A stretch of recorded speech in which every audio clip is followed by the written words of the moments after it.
The guard asked for ID. My dad presented his retired badge. "She's with me," he said. "Just a civilian." I gave the guard a card with the presidential seal. The scanner lit up. "Yankee White, Priority 1. The guard grabbed the red phone. "Open the VIP lane. Now." My dad looked at me completely stunned. What if the person you loved most, the one who taught you everything, refused to see the woman you'd become? What if it took a federal checkpoint, a presidential seal, and a shocking security clearance to finally open his eyes? Asterisk, asterisk, that day, everything shifted. It started, as so many pivotal moments do, with something small and familiar. We were pulling up to a federal checkpoint. My dad, ever the confident retired senior master sergeant, flashed his old military ID. "She's with me," he told the guard, with that polite smile he saves for authority figures. "Just a civilian. Just a civilian." That phrase, it used to sting.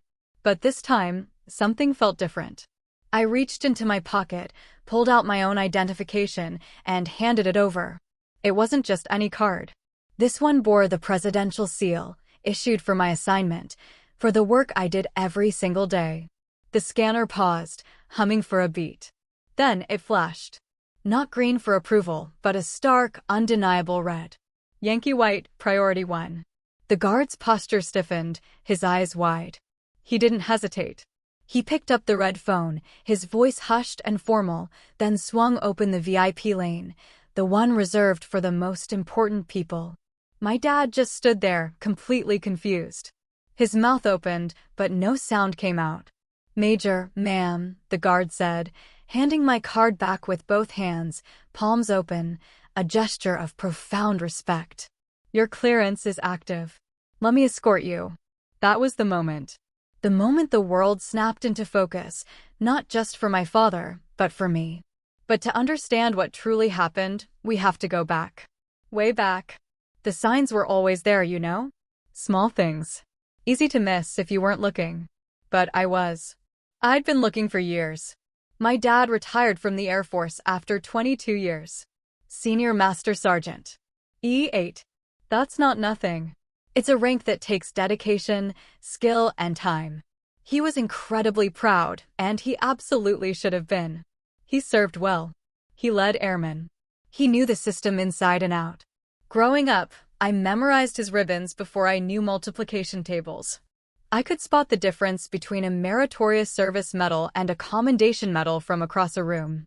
He explained what each one meant, patiently, the way he explained everything back then. He loved the Air Force, and I loved it through him. So, when I told him I wanted to commission, he supported me. He helped me with my application to officer training school. He drove me to my medical appointments. He was there when I raised my right hand and swore the oath for the first time. But something shifted that day. I remember after the ceremony, he hugged me, and then he said, "Well, now you outrank me." He tried to make it a joke. We both laughed. But beneath that laughter, there was something else. Something neither of us addressed. Over time, that unspoken thing grew. I started as a second lieutenant, an 01 at 23. Fresh, eager, overwhelmed. I called him often in those first months. I wanted his advice. He'd been enlisted, sure, but he knew how things worked. The culture. The unwritten rules. How rank and responsibility intersected. But when I asked him questions about navigating my first assignment, he'd deflect. "You're an officer now," he'd say. "You've got your own lane." At first, I thought he was just encouraging me to be independent, to trust my training, to find my own footing. But then it happened again and again. When I made first lieutenant at 25, I called to tell him. He congratulated me, but the conversation was brief. He didn't ask about my new duties. He didn't ask where I'd be stationed next. He changed the subject to his life. His garden. His VA appointments. The weather. By the time I pinned on captain at 28, I'd stopped expecting him to ask. And when I was selected for major at 33, the rank where you start carrying real weight, real responsibility, he said, "That's great, honey. Your mom would be proud." My mom passed when I was 19, before I joined. Bringing her up felt like a way to fill space, to acknowledge something without actually engaging with it. I didn't push. I told myself it wasn't personal. Maybe he was just getting older. Maybe he'd said everything he needed to say about the military during his own career. Maybe he didn't want to relive it through mine. But then came the small moments. The comments. The assumptions. During a holiday visit, I was home for Thanksgiving. My aunt asked what I'd been working on lately. Before I could even answer, my dad jumped in. "Oh, she pushes papers," he said, with a grin. "Probably keeps the coffee warm for the real officers." Everyone laughed. I smiled. But I didn't correct him. The truth was, I just rotated off a deployment to an undisclosed location, managing logistics for high-level operations. I'd spent 6 months coordinating movements I couldn't discuss, solving problems most people would never know existed. But I didn't say that. I let the joke land. Another time, we went to lunch near the base. A small diner that offered a military discount. My dad handed over his retired ID card at the register, proud as always. The cashier rang it up, then looked at me. "Are you military too?"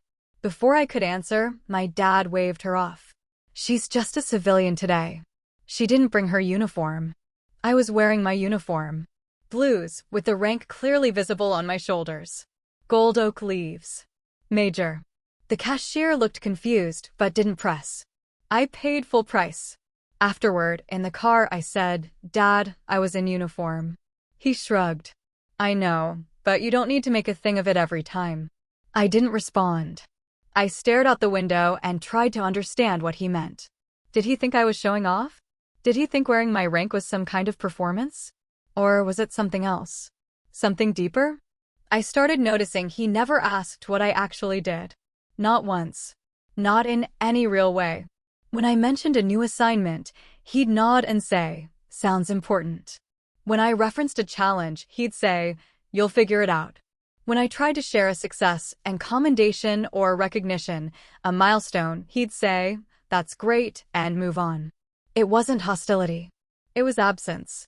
A refusal to engage with the reality of who I'd become. And the worst part? He kept introducing me the same way. "This is my daughter. She works on base. She's in the Air Force." Nothing fancy. Nothing fancy, I was a major.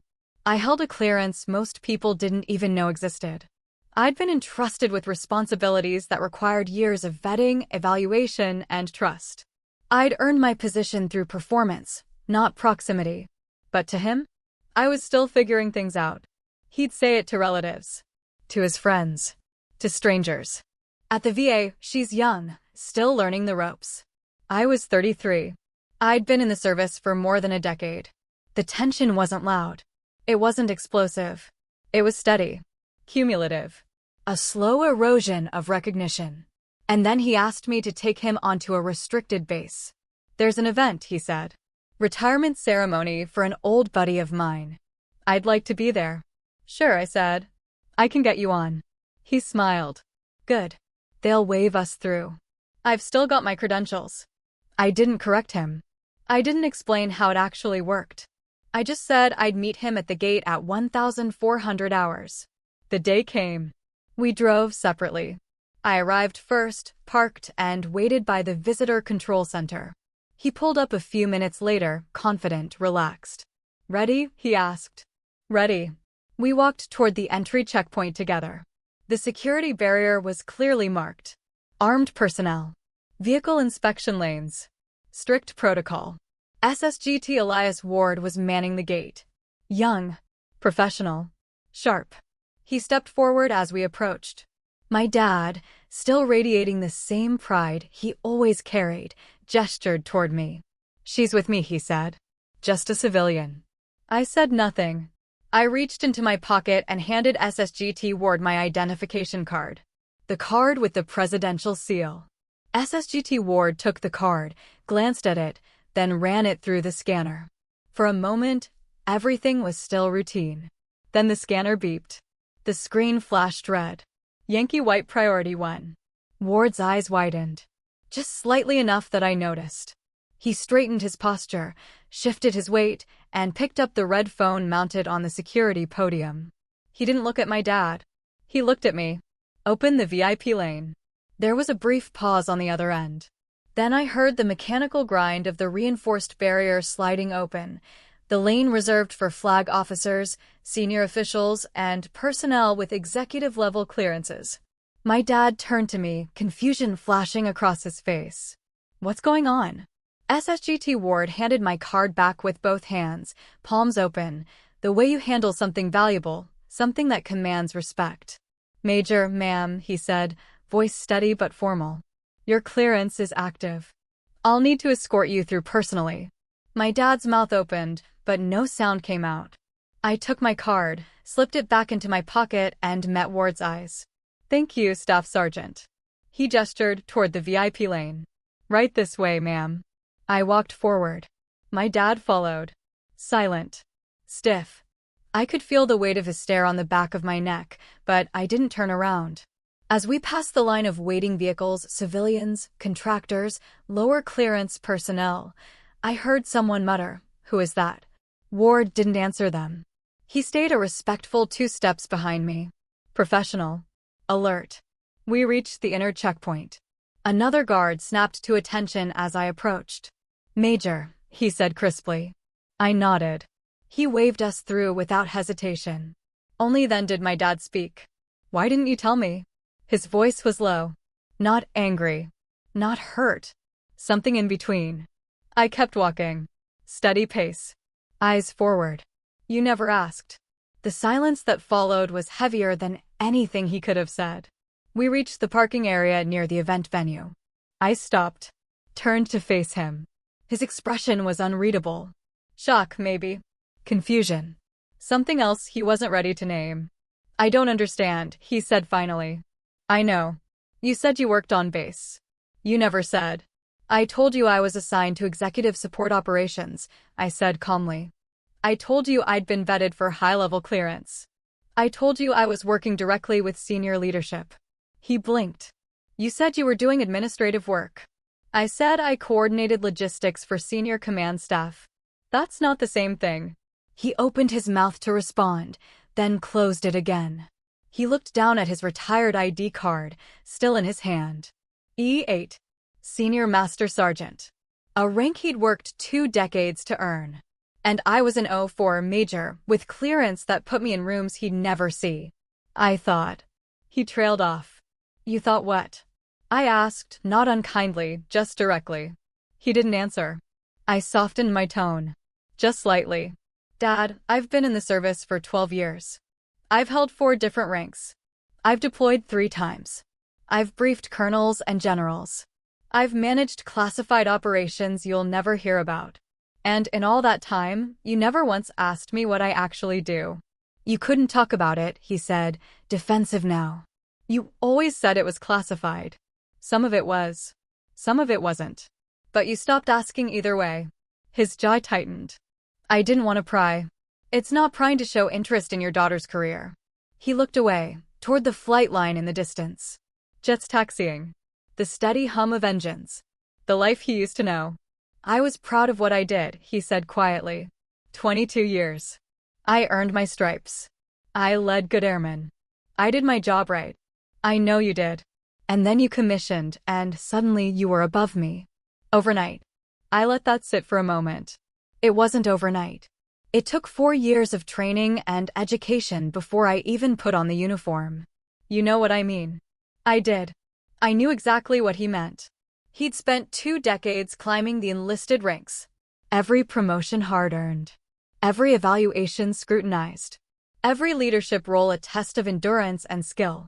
And I'd walked into the officer corps at 23 with a college degree and a commission. It wasn't the same path. It wasn't the same self-made journey. But it also wasn't less than. "Dad," I said carefully. "I respect everything you did. I always have. But my career isn't a reflection on yours. It's separate. It's mine." I never said it wasn't. "You didn't have to." He flinched. Just barely. I continued. "You introduced me as just a civilian. You joked that I pushed papers. You told people I was still figuring things out. You acted like my rank didn't exist. I didn't mean. I know you didn't mean to hurt me, but you did." The words landed hard. I could see it in his face. He looked at me. Really looked at me. For the first time in years. Not as his daughter. Not as the kid who used to memorize his ribbons. But as Major Sonia Richard. Oh, for Yankee white clearance. An officer in the United States Air Force. I'm sorry, he said. It wasn't enough. Not yet. But it was something. We should get to the ceremony, I said. He nodded. We walked together in silence. The event was formal. Full dress uniforms. Speeches. A color guard. I found seats near the back. My dad sat beside me. Stiff. Uncomfortable. Halfway through, a lieutenant colonel approached. Mara Kim, my direct supervisor. She was calm, precise, the kind of officer who commanded respect without raising her voice. Major Richard, she said, nodding to me. Then she glanced at my dad. Is this your father? Yes, ma'am. This is Thomas Richard, retired senior master sergeant. An honor, senior, she said, extending her hand. He shook it, clearly caught off guard. Thank you, ma'am. She turned back. To me. I wanted to let you know Colonel Mercer asked for you specifically on the next briefing rotation. He's impressed with your work. Thank you, ma'am. I'll be ready. I know you will. She nodded once more to my dad, then walked away. My dad stared after her. Who is that? My supervisor, Lieutenant Colonel Kim. She reports to you? No. I report to her. He processed that.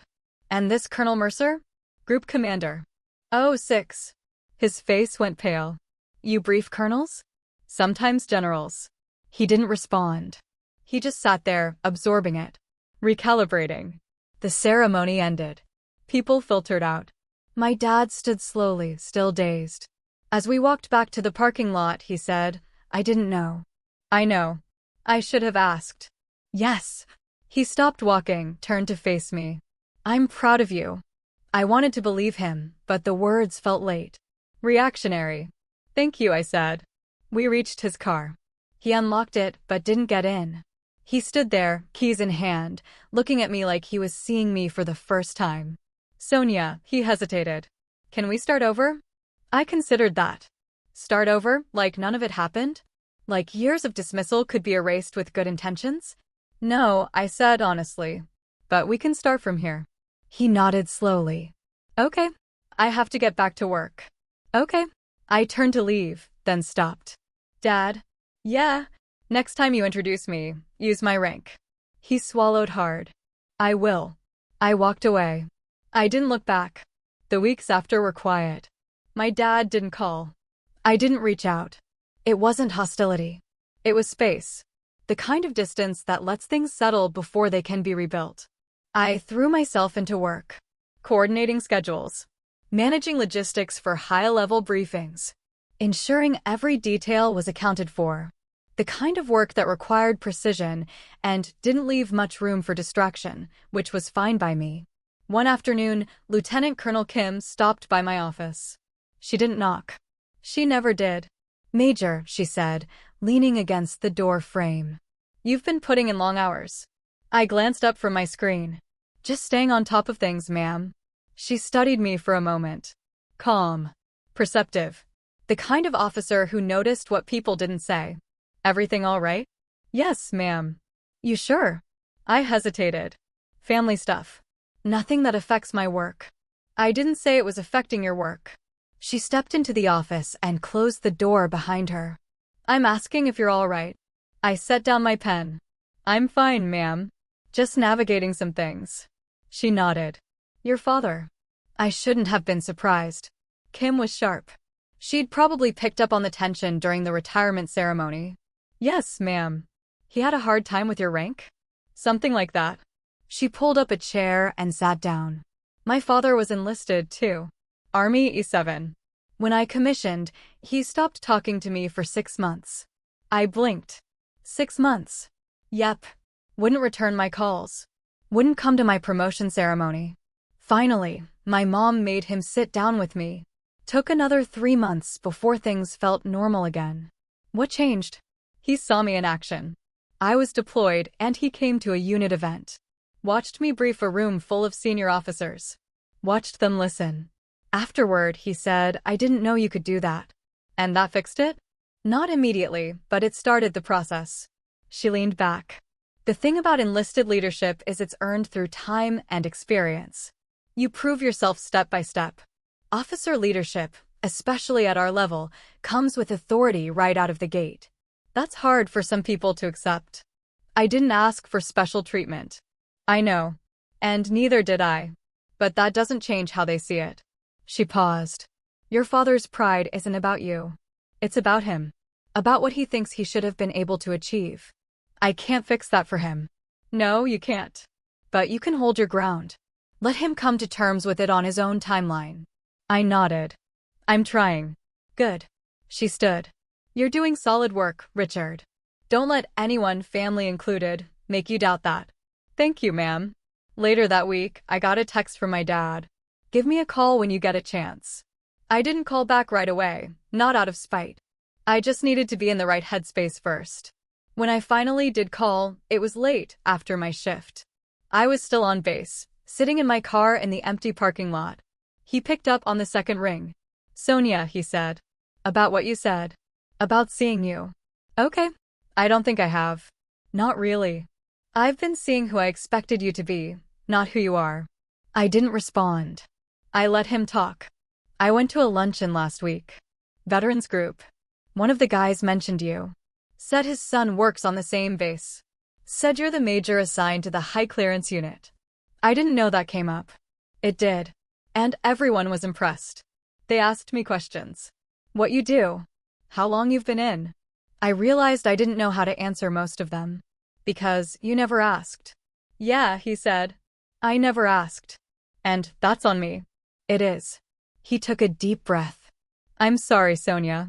I really am. I've been so focused on what I didn't do that I couldn't see what you did. I closed my eyes. I don't need you to be impressed by my rank, Dad. I just need you to acknowledge it. I will. I am. Actions, not words. I know. Another silence. Can I ask you something? He said. Sure. What does a major with Yankee white clearance actually do? I smiled. Small. Tired. But real. I coordinate executive-level operations. I manage logistics for high-level briefings. I ensure the right people are in the right place with the right information at the right time. That sounds intense. It is. And you're good at it. Yeah, I am. Then I'm proud of you. I believed him this time. Thank you. Can I see you again?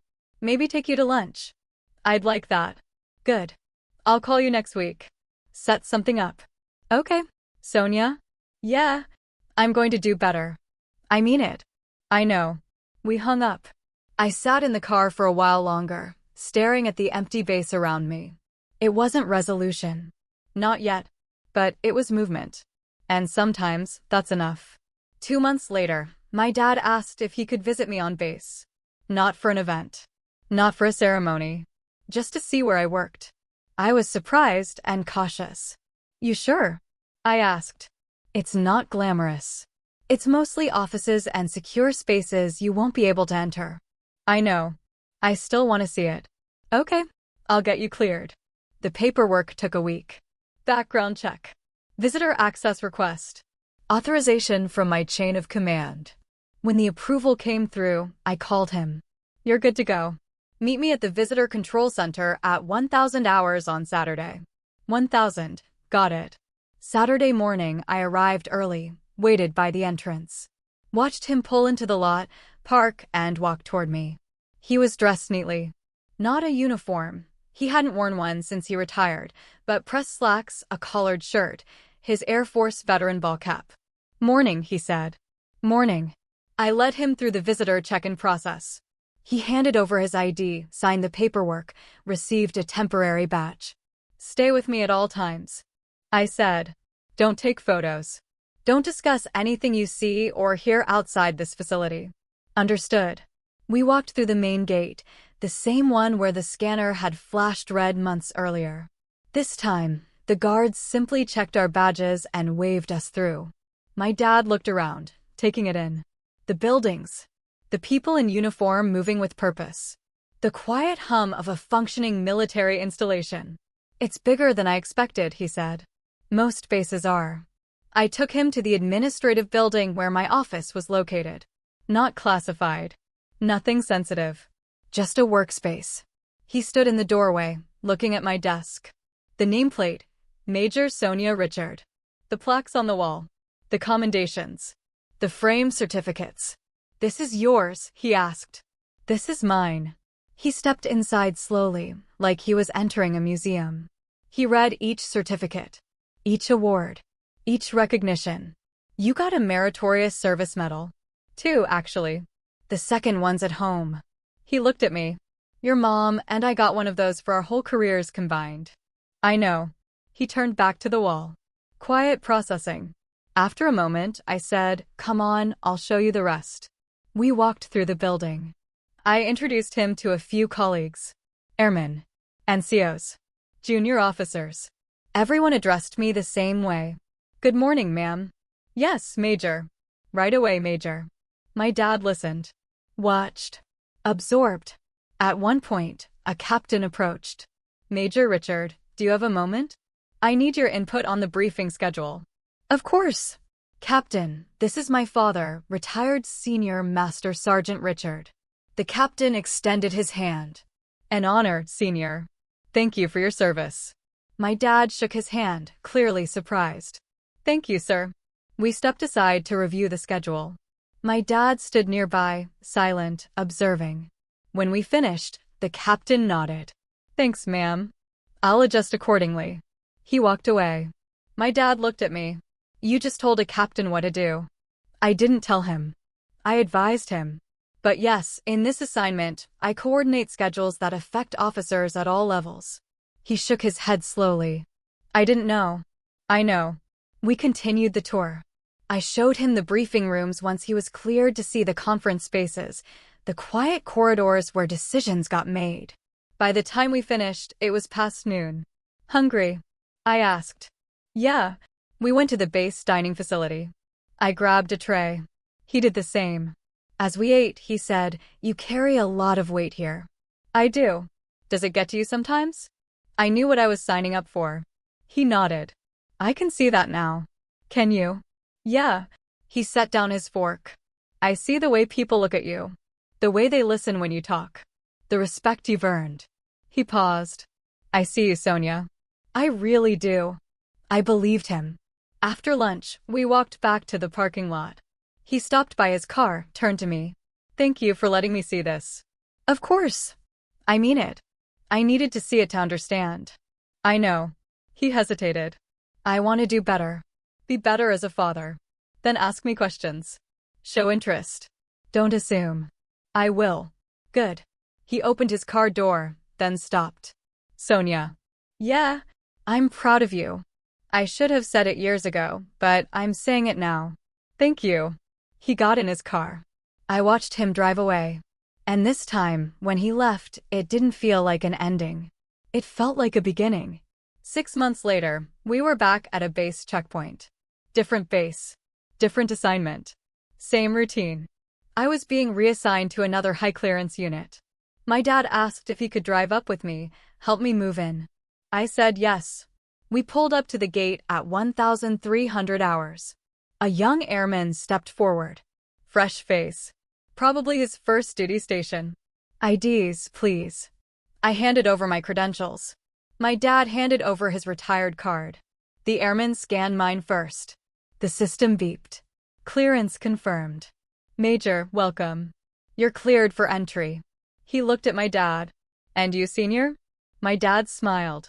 "I'm just here to help Major Richard move. She's the one you need to worry about." The airman grinned. "Roger that. Enjoy your day, ma'am." We drove through. My dad glanced at me. "You noticed I didn't call you a civilian this time." I noticed. Progress. Progress. We pulled into the parking lot near my new building, started unloading boxes. My dad carried the heavy ones without complaint. We worked in comfortable silence. At one point, a colonel walked by, saw me, stopped. "Major Richard?" "Yes, sir." "Colonel Adrian Mercer. I'll be your group commander." "Welcome to the unit." "Thank you, sir." He glanced at my dad. "Family helping with the move?" "Yes, sir. This is my father, retired Senior Master Sergeant Richard." Mercer extended his hand. Good to meet you, Senior. You raised a hell of an officer. My dad shook his hand, straightening slightly. Thank you, sir. She did that on her own. Mercer smiled. I doubt that. He turned back to me. Settle in. We'll do a proper welcome brief on Monday. Yes, sir. He walked away. My dad watched him go, then looked at me. A colonel just said I raised a hell of an officer. He did. And you agreed with me when I said you did it on your own. Because it's true. He shook his head, smiling. You're something else, Sonia. I'm your daughter. Yeah, you are. We finished unloading. I showed him around my new quarters. Small, but functional. Enough space for what I needed. He helped me unpack. We set up my desk, hung my uniform, organized my books. When we finished, he sat on the couch. You're going to do great things here. I plan to. I know you will. He paused. And I want to hear about them. All of it. Whatever you can share. I'll tell you. Good. He stood. I should get on the road. Long drive back. Okay. I walked him to his car. He loaded his bag, then turned to me. I love you, Sonia. I love you too, Dad. And I'm proud of you. I'll keep saying it until you believe me. I believe you. He hugged me. Long, steady. When he pulled back, there were tears in his eyes. Your mom would be so proud. I know. He got in his car, started the engine. As he pulled away, he rolled down the window. Call me when you get a chance. Tell me about the new assignment. I will. He drove off. I stood there, watching until his car disappeared around the corner. Then I walked back inside. My desk was set. My uniform was hung. My space was ready. I had work to do. And for the first time in years, I felt like my father finally understood that. Not just the rank. Not just the clearance. But the weight. The responsibility. The pride. He understood me. And that was enough. 20 years later, I stood at the edge of Andrews Air Force Base, watching the sun climb over the flight line. The air was crisp. November. Early morning. The kind of cold that bites, but it doesn't quite hurt yet. I was 53 now. Colonel. Oh, 6. The eagles on my shoulders felt heavier than the oak leaves ever did. Not from weight, but from everything they represented. 2 decades had passed since that gate incident. Since my father saw my clearance for the first time. Since everything broke open between us. A lot had changed. My phone buzzed. A text from my daughter. On our way. Dad's driving. Should be there by 0900. I smiled. Typed back, see you soon. My daughter, Captain Elena Richard. 28 years old. 03. Following in footsteps she'd chosen herself. Not because I pushed her, but because she wanted to serve. She'd commissioned 5 years ago, made captain last year. She was sharp. Driven. Everything I'd been at her age, but somehow steadier, more certain. She'd learned from watching me. From watching her grandfather. From understanding the complex legacy of military service that ran through our family like a current. Her husband, Marcus, was civilian. Software engineer. Good man. Patient. Supportive. He understood that her career came with demands most spouses didn't deal with. Deployments. Long hours. Missed holidays. He handled it with grace. They were driving up together for today's ceremony. My retirement ceremony. The formal end of 32 years of service. I'd made the decision 6 months ago, not because I had to. I could have stayed longer. Made general, maybe. The stars were within reach if I wanted them. But I didn't. I'd done what I came to do. Led well. Served honorably. Made a difference in the lives of the airmen under my command. And I was tired. The good kind of tired. The kind that comes from a job well done. My father would be here too. He was 79 now. Retired for 26 years. His health had been declining slowly. Nothing catastrophic. Just the gradual erosion that comes with age. His back hurt more. His hearing wasn't what it used to be. He moved slower. But his mind was still sharp. And he'd been asking about the ceremony for months. You sure you want me there? He'd asked the first time I mentioned it. Of course I want you there. I just don't want to take up space that should go to someone important. Dad, you're important. You're my father. He'd gone quiet then. Okay, I'll be there. The years between that gate incident and now hadn't been smooth. We'd stumbled, fought, worked through layers of resentment and misunderstanding that ran deeper than either of us had realized. But we'd done the work. Both of us. He'd learned to ask questions, to listen, to celebrate my promotions without making them about his own insecurities. And I'd learned to be patient, to understand that his struggle wasn't personal. It was generational, cultural, the product of a military structure that had defined him for decades. We'd found our way to something real. Not perfect, but honest. I heard footsteps behind me. Turned. Lieutenant Colonel Sarah Chin, my executive officer. 39 years old. Brilliant. The kind of officer who'd make full colonel within 5 years. Morning, ma'am, she said. Morning, Sarah. Final walkthrough. Let's do it. We walked toward the venue. The ceremony would be held in Hangar 3. Large enough for the crowd. Formal enough for the occasion. Rows of chairs were already set up. A podium at the front. Flags arranged precisely. My shadow box was ready. The display case that would hold my medals. My final rank insignia. My retirement flag. Everything was in place. Looks good, I said. Your remarks are loaded on the teleprompter. General Hartley will present your retirement certificate. Your daughter will assist with the shadow box presentation. I nodded. Thank you, Sarah. For everything. She smiled. It's been an honor, ma'am. We finished the walkthrough. I headed back to my office one last time. The space was mostly empty now. Boxes packed. Personal items removed. Just the essentials left. I sat at my desk, looked around, thought about all the offices I'd occupied over the years. All the bases. All the assignments. 32 years. For ranks. 8 duty stations. 3 combat deployments. Countless briefings. Decisions. Crises managed. I'd worked my way from second lieutenant to colonel. From pushing papers and learning the basics to commanding units and advising generals. I'd held Yankee White clearance for 12 years. Coordinated operations at the highest levels. Briefed presidents. Managed crises that never made the news. And through it all, I'd carried the lessons my father taught me, even the painful ones.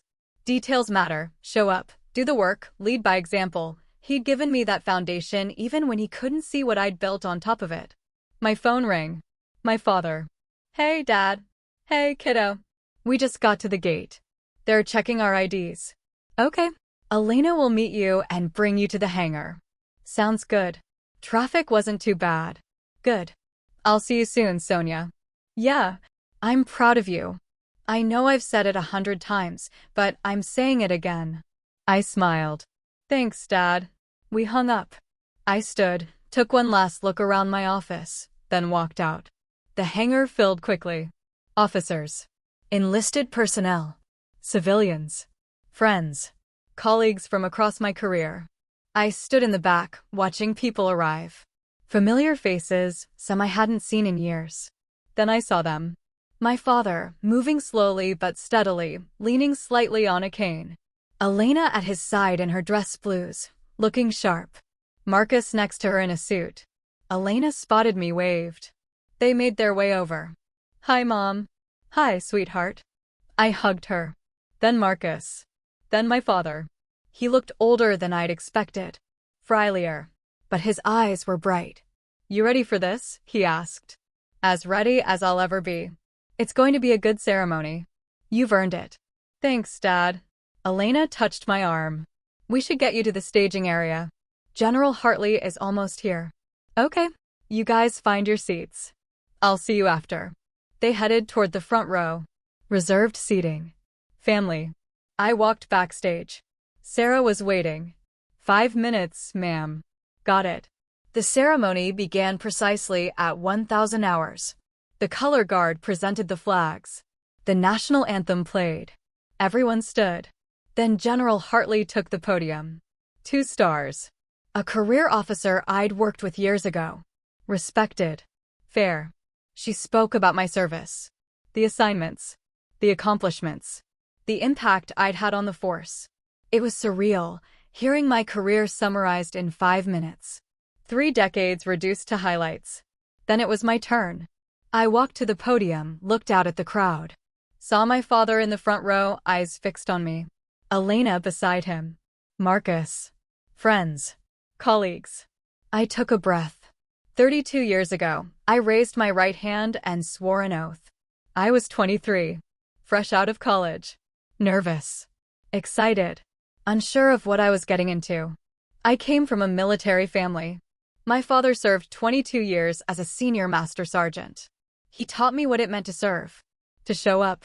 To do the work, even when it's hard. He gave me a foundation. But I had to build the structure myself.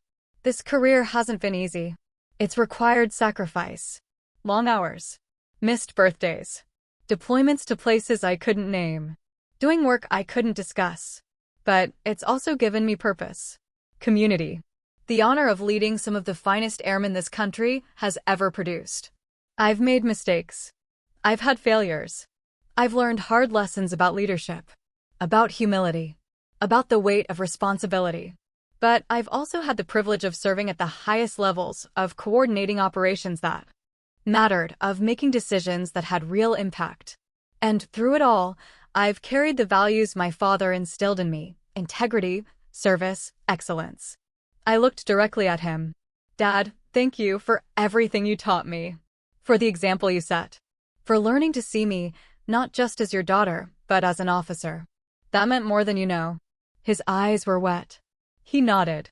I continued, to my daughter, Elena, watching you commission 5 years ago was one of the proudest moments of my life. Not because you followed my path, but because you chose your own. You're an exceptional officer, and I can't wait to see where your career takes you. To my colleagues, my mentors, the airmen I've had the honor of leading, thank you. You made me better. You challenged me. You trusted me with responsibility. I hope I've lived up to it. And to everyone here, thank you for your service. For your dedication. For choosing to wear this uniform and uphold the oath we all share. This isn't goodbye. It's a transition. I'm not leaving the military community. I'm just stepping back to make room for the next generation of leaders. Leaders like my daughter. Like the junior officers and NCOs in this room who are the future of this force. So, thank you for everything. It's been the honor of my life. I stepped back. The applause was loud. Long General Hartley presented my retirement certificate. Elena came forward to help with the shadow box presentation. She handed it to me. My medals arranged precisely. My eagles mounted at the center. The flag folded sharp. I held it. Heavy. Final. The ceremony concluded. People filed out. I stood near the exit, shaking hands, receiving congratulations. My father waited until the crowd thinned. Then he approached. That was a good speech, he said. Thanks. You've done something incredible, Sonia. Built something real. I learned from the best. He smiled. Sad. Proud. I don't know about that, but I'm glad I got to see it. Me too. Elena joined us. Ready for lunch? We made reservations. Yeah, let's go. We walked out together. The November sun was higher, now warmer. As we crossed the parking lot, my father stopped, looked back at the hangar. You know, he said, I used to think rank was everything. That the higher you climbed, the more you mattered. And now I think it's about what you did with it. How you led. Who you helped. The legacy you leave. That's right. He turned to me.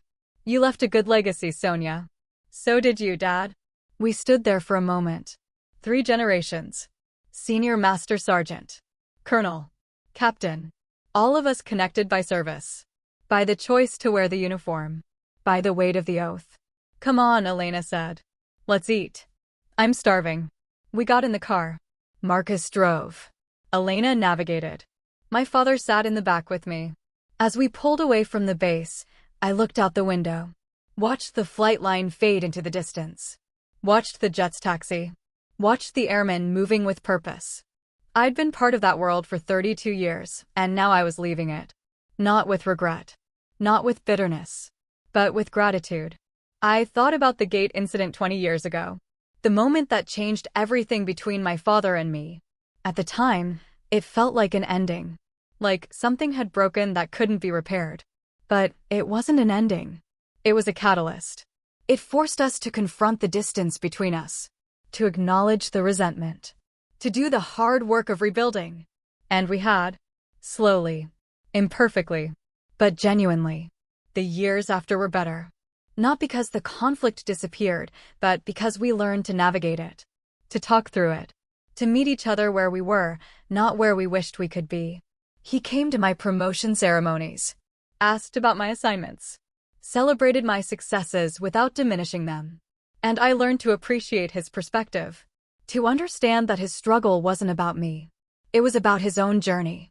His own reconciliation with a career that had defined him. We found peace. Not perfection, but peace.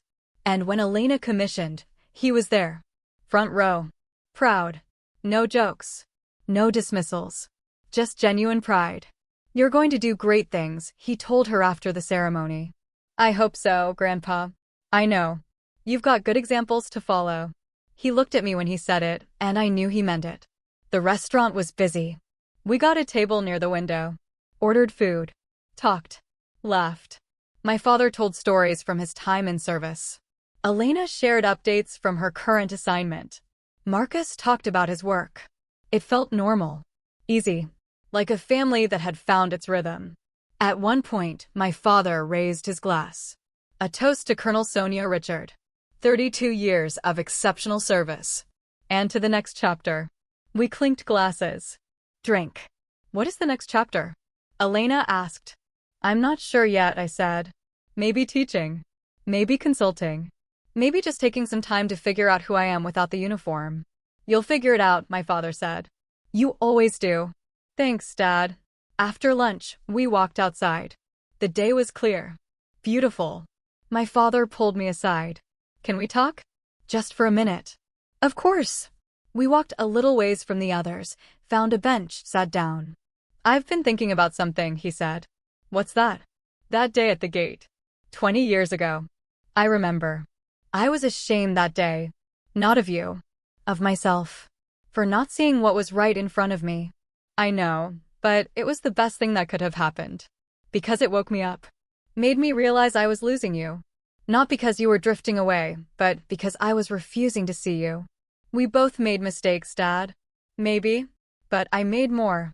He looked at me.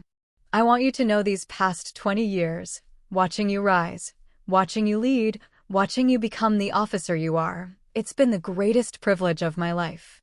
My throat tightened. Dad, let me finish.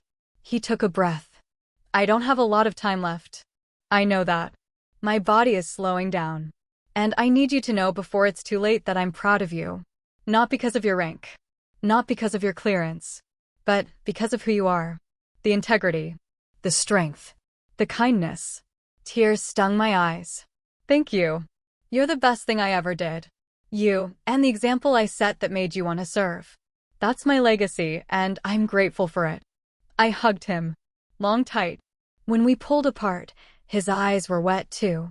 Come on, he said. Let's get back before they think we got lost. We walked back to Elena and Marcus. My father looked tired but content. You okay, Grandpa? Elena asked. Yeah, kiddo. Just soaking it all in. We said our goodbyes. My father hugged me one more time. Call me later. Let me know you got home safe. I will. They drove off. I stood in the parking lot, watching the car disappear. Elena came up beside me. You okay, Mom? Yeah, just processing. It was a good ceremony. It was. And Grandpa seemed really happy. He was. She paused. Can I ask you something? Always. Do you regret it? Any of it? I thought about that. The deployments. The missed moments. The sacrifices. No. I said. I don't regret it. It was hard, but it was worth it. Good. Because I don't want to regret it either. I looked at her. 28, Captain. My daughter, following her own path. You won't, I said. As long as you stay true to yourself. As long as you lead with integrity. As long as you remember why you started. I will. I know you will. We stood there for a moment. Mother and daughter. Colonel and Captain. 2 generations of service. 2 paths connected by the same oath. Come on, I said. Let's go home. We got in the car, drove away from the base, away from the ceremony, away from the uniform. And as we drove, I thought about the gate, the scanner, the moment my father saw the presidential seal. That moment had defined so much, but it hadn't defined everything. What came after mattered more. The work we did to rebuild. The understanding we reached. The peace we found. That was the real story. Not the conflict, but the resolution. Not the betrayal, but the healing. And now, 20 years later, as I close this chapter of my life, I realized something. The gate wasn't the moment everything changed. It was just the moment everything became visible. The change had been happening all along. In every promotion. Every assignment. Every choice I made to show up and do the work. The gate just forced us to acknowledge it. And acknowledging it, painful as it was, had set us both free. My father free to see me as I truly was. Me free to stop waiting for his permission to be proud of myself. That was the gift. That was the legacy. Not the rank.